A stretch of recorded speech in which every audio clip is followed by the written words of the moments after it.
Ready to escape into a world of enchanting pixels? What is up, my peeps? And today we're going to be reading the final story in this book. Today's final story will be Pocahontas. So without further ado, let's begin. One foggy morn in 1607, the harbor dock in old London town was crowded with families and friends bidding farewell to the good ship Susan Constant and its crew of adventurers, all to set sail far across the ocean to the New World. One young fortune seeker named Thomas kissed his worried-looking mother. "I'll be fine, Mom," he assured her. He stepped back to let a tall, fair-haired man armed with a musket and shiny sword pass by. "That's Captain John Smith," pointed out Thomas. "I'll be safe with him." "They say you can't fight Indians without John Smith." A carriage, drawn by 4 prancing horses, pulled up, and Governor Ratcliffe, the leader of the expedition, climbed out. He wore a thick black mustache, a plumed hat, and 2 pigtails, neatly tied with his little scarf ribbons. Ratcliffe climbed out of the coach, followed by a servant who was carrying his pug dog Percy on a tasseled satin pillow. He strode haughtily onto the boat. The ship's bell clanged. "Cast off!" shouted a sailor. The Union Jack snapped in the freshing wind, and the ship was underway. 2 days out, a fearsome storm tossed the sleeping men from their berths. Up on deck, sailors scrambled up and down the rigging, furling the sails. The wind roaring like a wild animal, ripped the Union Jack to shreds. As the swamp ship listed far to one side, a wave exploded over the rail. "Man overboard!" shouted a sailor. "It's young Thomas!" Without hesitating, John Smith tied a rope around his waist and dove off the stern, the salt water stinging his eyes. He battled the waves, searching for Thomas. Finally, he found him, and 3 brawny sailors hoisted the exhausted men aboard. As Thomas lay gasping for breath on the deck, Governor Ratcliffe strutted out from his dry cabin. "Don't lose heart, men," said Ratcliffe, smiling. He assured the crew, "This little storm will be a mere memory in no time. Remember what awaits us in the New World: freedom, prosperity, the adventures of our lives." As he returned to his cabin, he murmured under his breath, "And the mountains of gold you witless peasants will dig up for me." He returned to his cabin, he mumbled under his breath, "And the mountains of gold you witless peasants will dig up for me." Later that afternoon, Smith and Thomas leaned on the rail and watched the setting sun. "Yes, sir," Thomas exclaimed. "I'm going to get me a big pile of gold, build a big house, and if any Indian tries to stop me, I'll blast him so," he said, turning to John. "What do you think the New World will be like?" "Like all the others, I suppose," answered John. "I've seen hundreds of new worlds. What could possibly be different about this one?" Over the horizon, a river wound its way through the forest and met the sea. Long ago, people built a village along its shore, and provided with all the riches they needed from the abundant waters and feudal land. One early morning, a young woman named Pocahontas paddled her canoe across the forest stream. As always, a raccoon named Nico was with her. Hovering close to her shoulders was another friend, a rosy-throated hummingbird called Flint. Flint? No, Flit. Flit, I think so you pronounce that. "I need some advice from Grandmother Widow," Pocahontas told them. She floated into a sunny glade and quietly sat before an ancient willow tree. The bark on the tree gradually changed into the face of a kindly old woman. "Good morning, child," Grandmother Widow greeted her. "I was hoping you'd be coming to see me." "Good morning, Grandmother Widow," Pocahontas said. "I need to talk to you. Father wishes me to marry the young warrior Kocoum." Grandmother Widow wrinkled her nose. "Kocoum? He's so serious. He says a chief's daughter should accept more responsibility, and that marrying Kocoum is the right path for me." She fingered a smooth white shell hanging from a necklace around her neck. "Father even gave me Mother's necklace she wore on the day of her marriage." Grandmother Widow thought for a moment. You do have a bit of a problem, she admitted. But there's something else, Pocahontas went on. I keep having a strange dream. I'm rushing through the woods and I see a spinning arrow. It spins faster and faster until it suddenly stops. Then I wake up. I think this spinning arrow, observed Grandmother Widow, is pointing you to the right path. But Grandma Widow, asked Pocahontas, what is my path? How am I ever going to find it? Grandmother Widow smiled. As I told your mother when she was young, listen to the spirits. They're all around you, in the earth, the water, and sky. If you listen with your hearts, they will guide you. A sudden breeze rustled Grandmother Widow's branches. Listen to it, Pocahontas, she said. Listen to the wind. Pocahontas closed her eyes as the wind blew through her hair. It's speaking to me, she murmured. It's saying something. It's saying something's coming. Strange clouds. She climbed to the top of Grandmother Widow. There, above the treetops, she saw the towering sails of Susan Constant billowing in the wind. What do you see? Grandma Widow asked. Clouds, answered Pocahontas. Strange clouds. We better go see, Grandma Widow advised. By the time Pocahontas reached a ledge overlooking the river, the ship had anchored and the crew was rowing ashore. Pocahontas had never seen such strange-looking men. They had pale skin and odd clothes, and some had bushy hair growing from their cheeks and chins like animals. When the last boat reached the shore, the men stood in a circle, and their leader, a fat man in brightly colored clothing, jammed a flagpole in the ground. I hereby claim this land and riches in the name of His Majesty, King James the First of England, he boomed. And I name this settlement Jamestown. One man wandered away from the group and climbed a tall tree that rose next to the ledge where Pocahontas was hiding. She backed away and, crouching behind a shrub, stared at him in wonder. His yellow hair glinted like sunlight, and his eyes were as blue as a robin's egg. To Pocahontas's horror, Meeko squealed and scrambled over to him.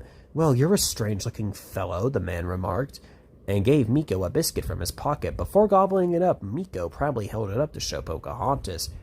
You've got a friend back there, asked the man. You've got a friend back there, asked the man, climbing onto the ledge. As he was just about to discover Pocahontas, Flit zoomed straight at him. While the man tried to bat Flit away, a settler called, Smith, the governor wants you. When Pocahontas went home, she found the whole village astir. By now, everyone had heard about the ship carrying people from a strange land.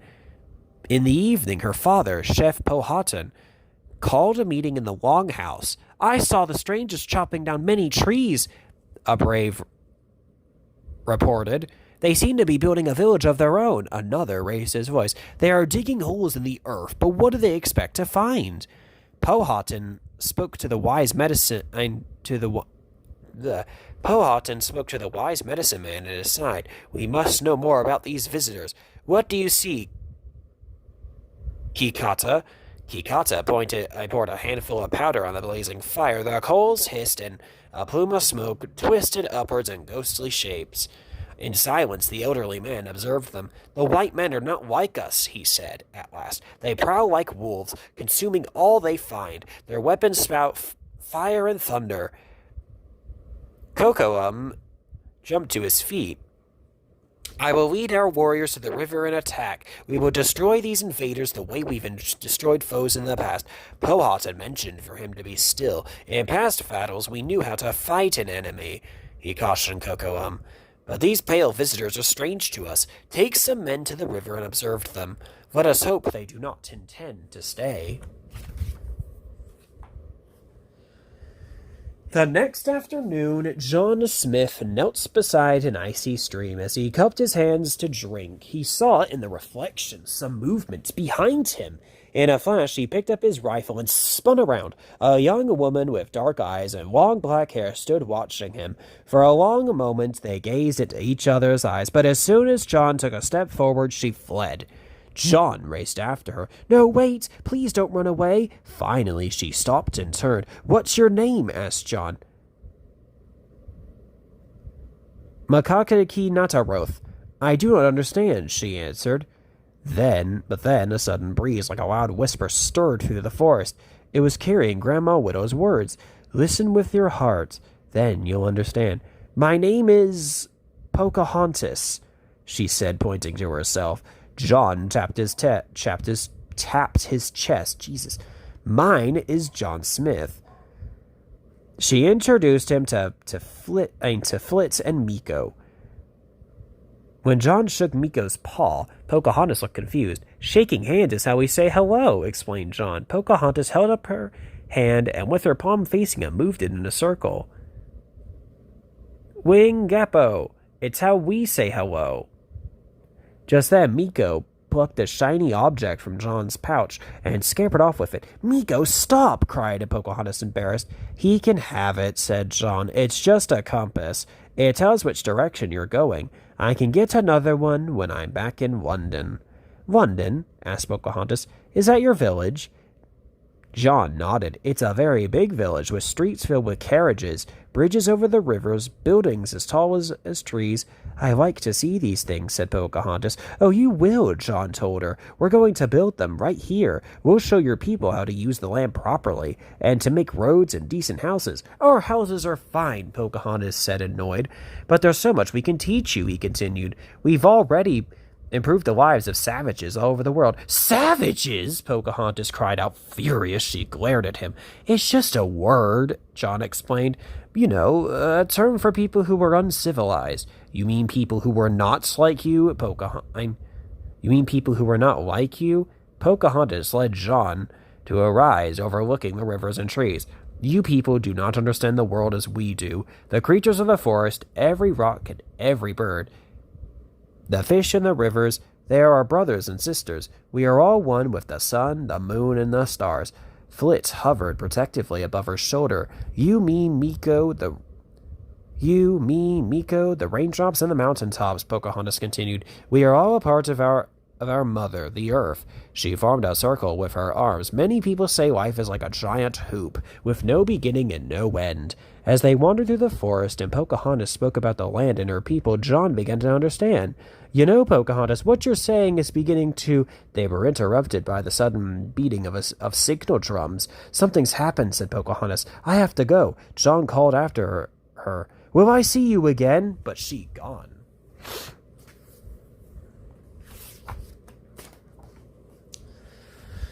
Pocahontas found a hushed crowd gathered outside the village longhouse. What is this? Asked her friend Nakoma, whose eyes were big with fright. Kokocum and Nemontak went to spy on the white men, Nakoma informed her. One of them shot Namantak. There we go.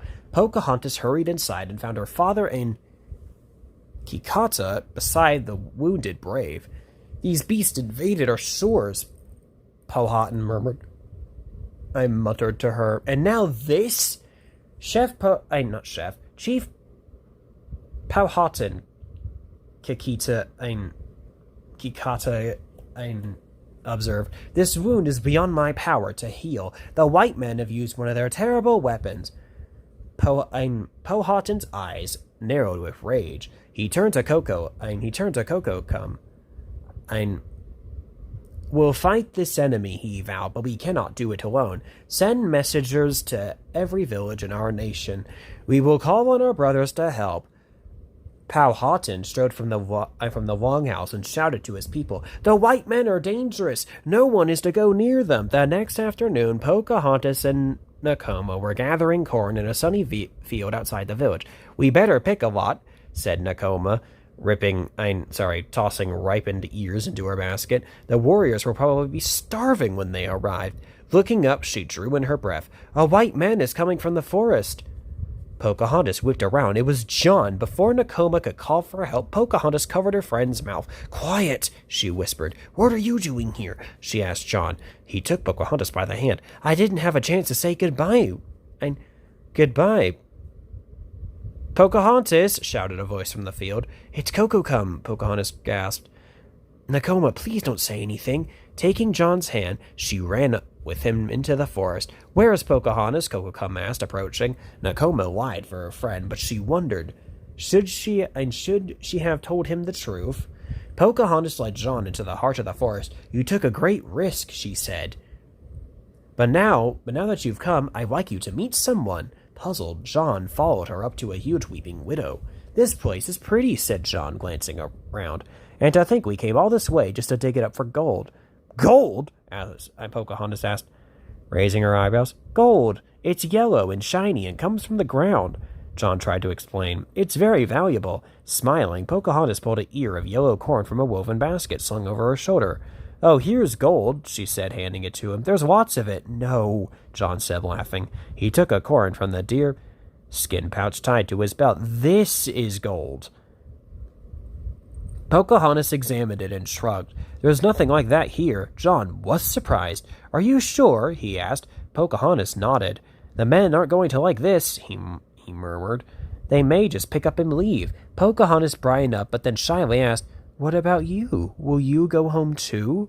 John looked at the ground. Well, it's not like I have much of a home to go to, he answered. I've never really belonged anywhere.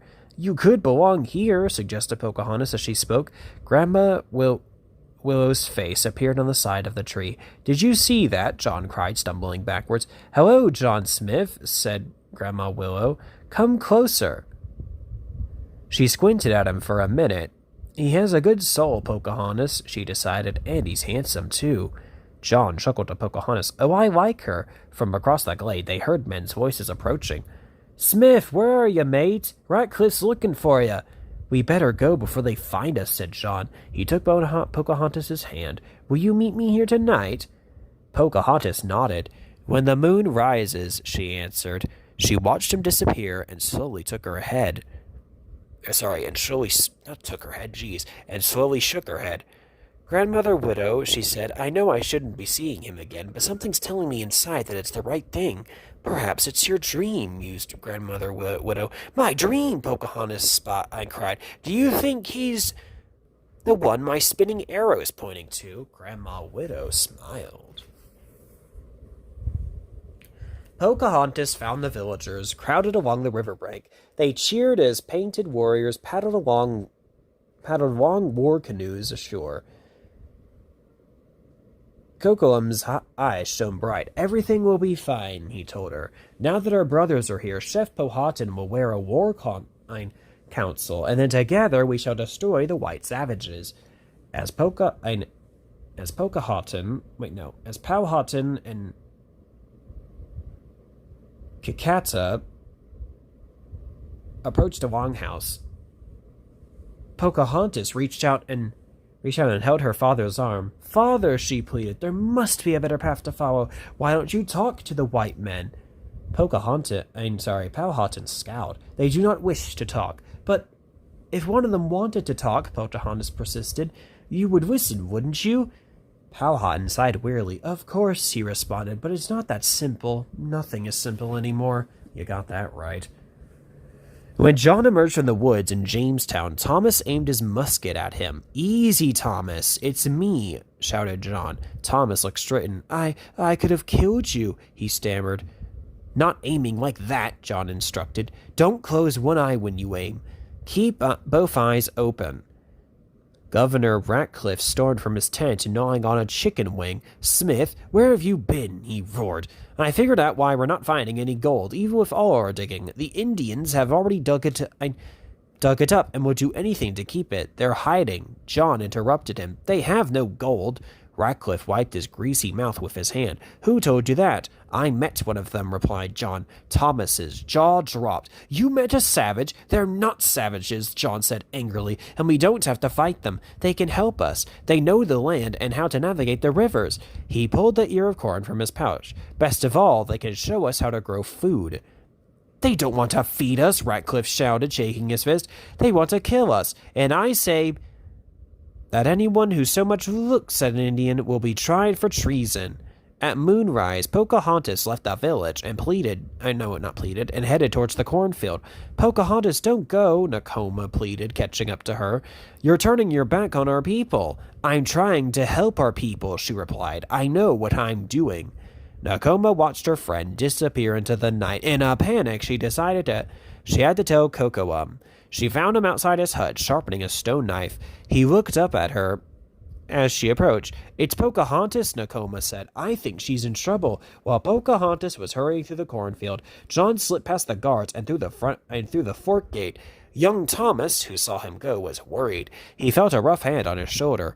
Follow him, Ratcliffe hissed in Thomas's ear. I want to know where he's sneaking off to. And remember, if you happen to see any Indians, shoot him.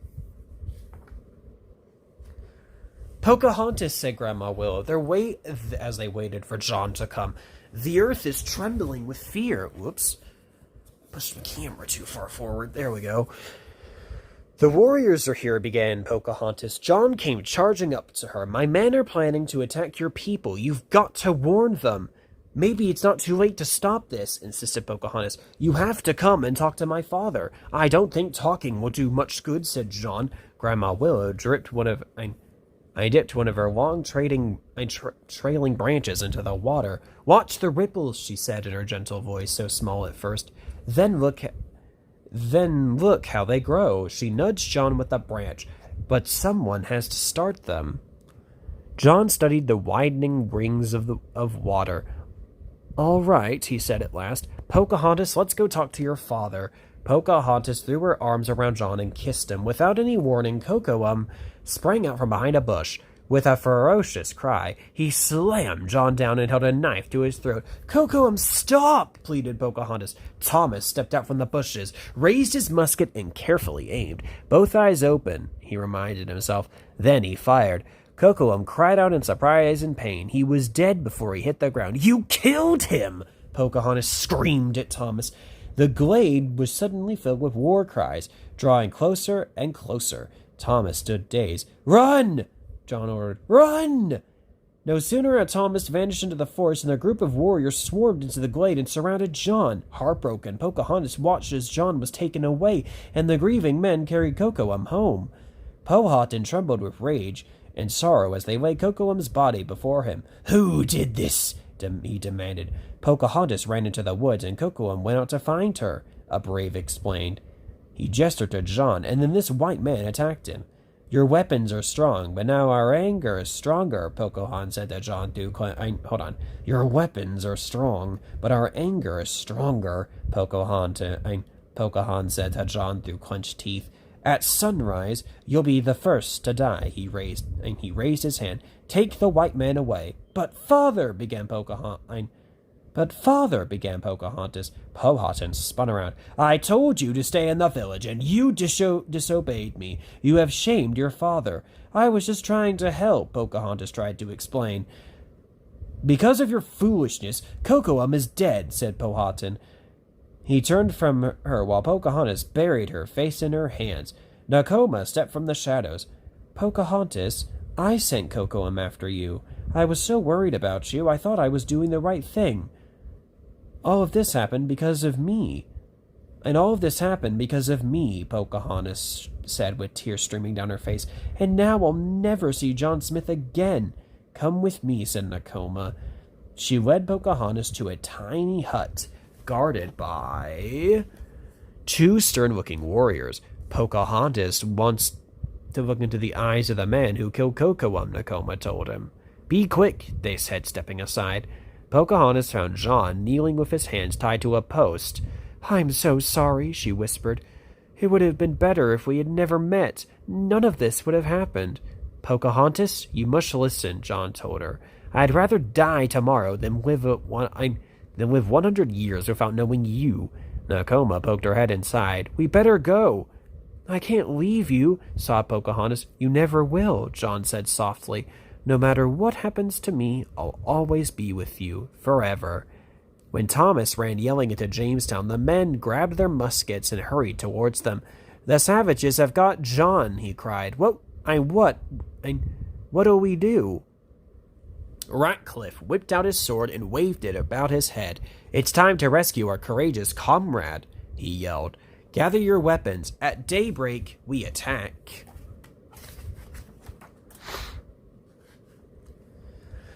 The stars were shining when Pocahontas told the terrible news to Grandmother Widow.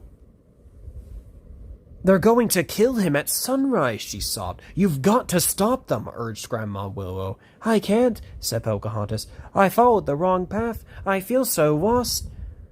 Miko tugged her skirt and handed her something shiny. "It's John's compass," Pocahontas murmured in surprise. The arrow began to spin. "It's the spinning arrow from my dream." Suddenly it stopped and pointed towards the horizon where the sun was beginning to rise.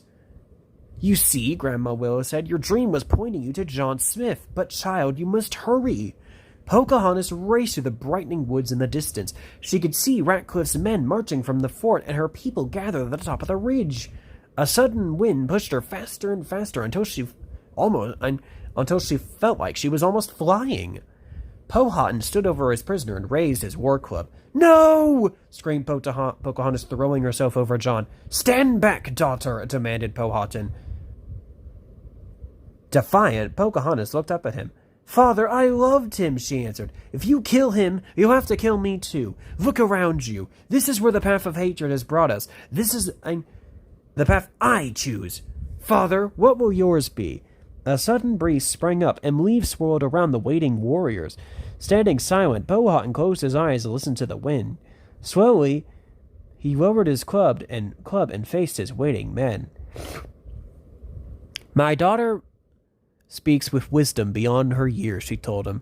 "We all come here with anger in our hearts, but she comes with courage and understanding. From this day, if there's to be killing, it will not start with me." He stepped back. "Release the prisoner." The braves, stirred by Powhatan's words, lowered their weapons. "This is our chance! Fire!" Ratcliffe yelled to his men. No one moved. Thomas quickly laid his musket on the grass, and the rest of his men followed. "Fine," said Ratcliffe. "I'll settle this myself." He raised his musket and fired at Powhatan. John lunged at the chief, knocking him out of the way. Clutching his side, John fell. "He shot John!" cried Thomas. At once, Ratcliffe was surrounded by furious men and carried off, shouting and kicking. Pocahontas cradled John in her arms. 3 days later, the settlers were on the shore, readying the Susan Constant to take John home. Pocahontas and Powhatan appeared from the forest, and behind them, their people carried armloads of baskets and corn. Pocahontas hurried to John, who was lying on a blanket in the shade, and knelt beside him. She took a small leather pouch in his shirt. "It's bark from Grandma Widow," she explained. "It'll help me with the pain." "Will you come with me?" asked John. Pocahontas looked toward her people, standing quietly among the settlers. Her eyes brimmed with tears. "I can't," she answered. "There is peace between our people now. I don't know what might happen if I leave." John tried to raise himself. Then I'll stay." Pocahontas gently settled him back down. "If you stay, you will die. You must go." She pressed his hand to her cheek while he rested. Later, Pocahontas watched alone from a cliff as the Susan Constant sailed from sight. "Goodbye, John," she said softly. "You will never leave me. No matter what happens, I will always be with you forever." The end. Here's some history on the story and movie. And finally, we have come to the end of this book. So, without a further ado, if you want to see more storybook